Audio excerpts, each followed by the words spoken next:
Have you ever found yourself sitting quietly at a family gathering, watching everyone laugh and talk around you, and suddenly thought, after all I've done for these people, why do I feel invisible? Pauses, nodding empathetically. If that rings a bell, let me tell you, you're not alone. So many of us, after decades of putting others first, wake up one day and realize the people we love most have started taking us for granted. And let me be clear, that's not okay. Now, I know what you might be thinking, but they're family. Shouldn't they just know how much I matter? Sighs softly. Oh, how I wish that were true. But here's the thing. Sometimes, even the people closest to us need a gentle reminder. And the good news? You can reclaim the respect, joy, and dignity you deserve. No confrontations, no guilt trips. Just simple, heartfelt strategies that work. Today, we're talking about 5 ways to rebuild those bonds and put yourself back in the driver's seat of your own happiness. And trust me, these aren't just theories. They're tools I've seen transform lives, including my own. Let's start with the very first step. Reestablishing your boundaries. Boundaries. That word gets thrown around a lot these days, doesn't it? But what does it really mean when you're in your 70s, 80s, or beyond? Let me put it this way. Boundaries aren't walls to keep people out. They're guideposts that say, this is where I end and you begin. Take my friend Helen, for example. For years, she babysat her grandkids every weekend without fail. She loved it at first, but over time it became an expectation. Her daughter would drop the kids off without even asking, and Helen was too kind-hearted to say no. By the time she came to me, she was exhausted, resentful, and feeling, well, like a free babysitter instead of a cherished grandmother. So what did she do? She sat down with her daughter and said, I adore these little ones, but I need my Saturdays back. How about we pick 2 Sundays a month instead? Was it easy? Absolutely not. Her daughter was surprised, maybe even a little hurt at first. But here's the magic. When Helen honored her own needs, her family began to honor them too. Suddenly, those Sundays together became special again. No more resentment. No more silent sighs. Now, how do you start setting boundaries?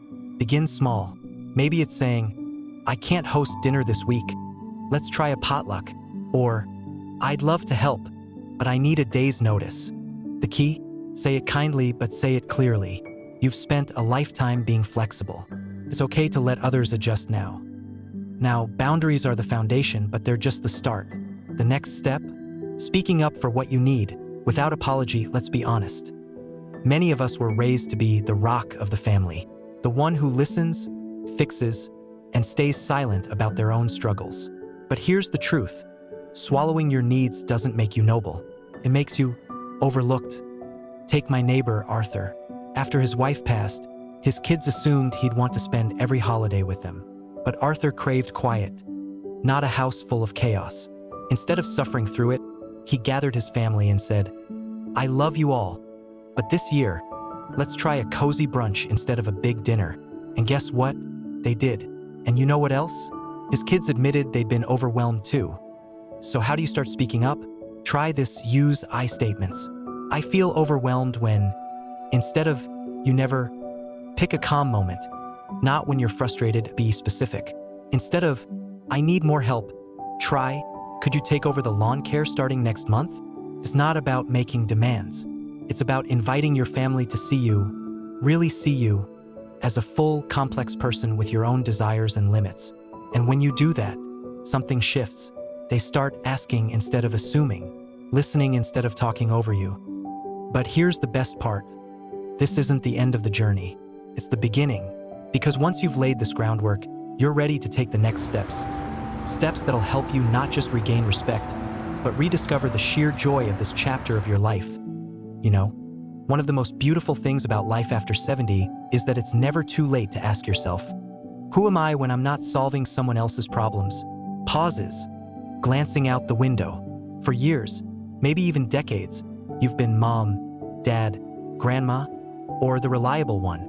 But somewhere in all that giving, did you lose track of the you who loves gardening, or painting, or tinkering with old radios? That brings us to our third step, rediscovering your identity beyond caregiving. Let me tell you about my cousin, Margaret. She spent 40 years as a nurse, then another 15 helping raise her grandkids.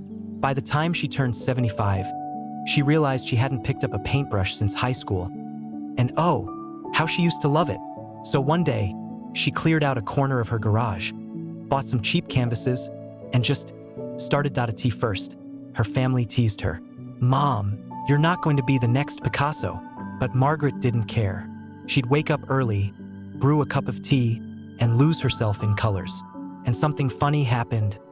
Her kids began noticing. They'd pop by and see her covered in paint, grinning like a kid, and suddenly they were the ones asking her questions. "What's this painting about, Mom? Can you teach the grandkids how to do this?" Margaret wasn't just painting landscapes. She was painting a new version of herself, one that wasn't defined by what she could do for others, but by what lit her up inside. And that shift changed everything. Now, how can you start rediscovering your spark? Think back. What did you love before life got so busy? Maybe it's birdwatching, writing letters, or even dancing. Start small. Dig out that old harmonica.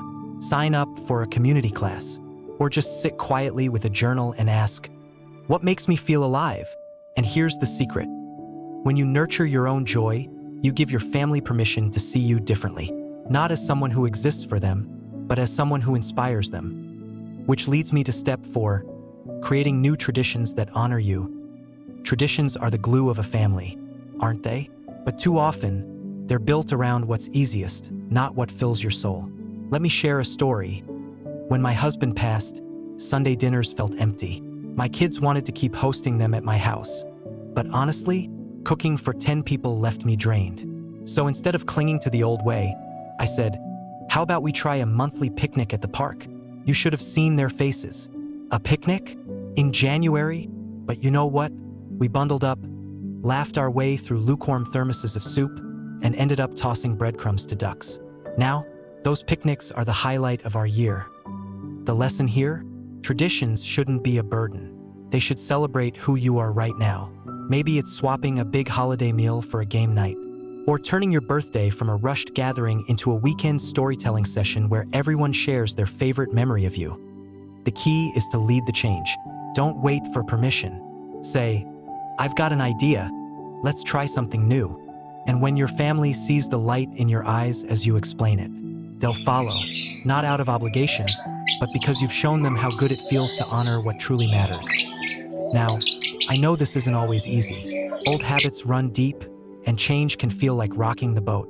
But here's what I've learned. A boat that never rocks never gets anywhere new. So take Margaret's paintbrush. Take my picnic blanket. Take whatever symbol speaks to you and ask, what legacy of joy do I want to build now? Because the truth is, respect isn't just about how others treat you. It's about how you treat yourself. And when you start filling your own cup, something miraculous happens. You realize there's plenty to pour into others too, just on your terms.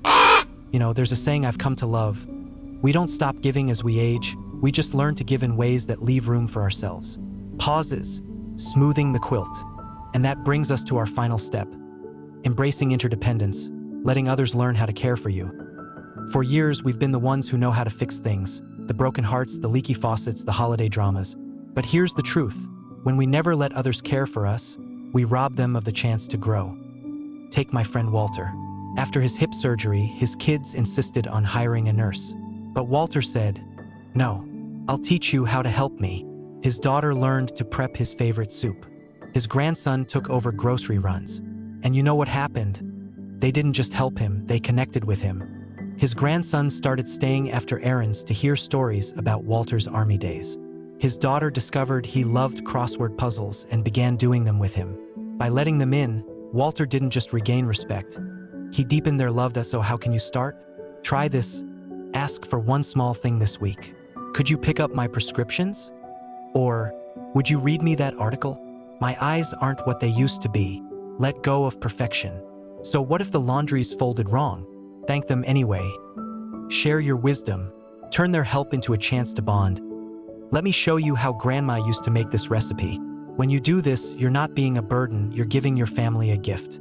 The gift of knowing they can be your rock too. And that's how respect becomes a two-way street. Now, let's take a breath and look at how far we've come. We've talked about setting boundaries, speaking up for your needs, rediscovering your passions, creating new traditions, And finally, letting others care for you. These aren't just steps, they're acts of courage. And every single one of them starts with a simple choice: to believe you're worth it. This quilt was made by my mother. Every patch represents a chapter of her life. Some joyful, some torn, all stitched together with love. Runs a hand over the fabric. That's what we're doing here, friends. We're not tearing out the old chapters. We're adding new ones. Ones where you are the hero. So if you take nothing else from today, take this. You deserve a life where you're seen, heard, and cherished, not just for what you do, but for who you are. And that's non-negotiable. Now, I'd love to hear from you. Have you tried setting a boundary recently? Rediscovered an old hobby? Or maybe you've got a tradition idea that's pure magic. Share it in the comments below. Let's inspire each other. And if this resonated with you, do me a favor, hit that like button and subscribe if you haven't already. It helps more folks find this community of courage and kindness. Before I go, I'll leave you with this. Getting older isn't about fading into the background.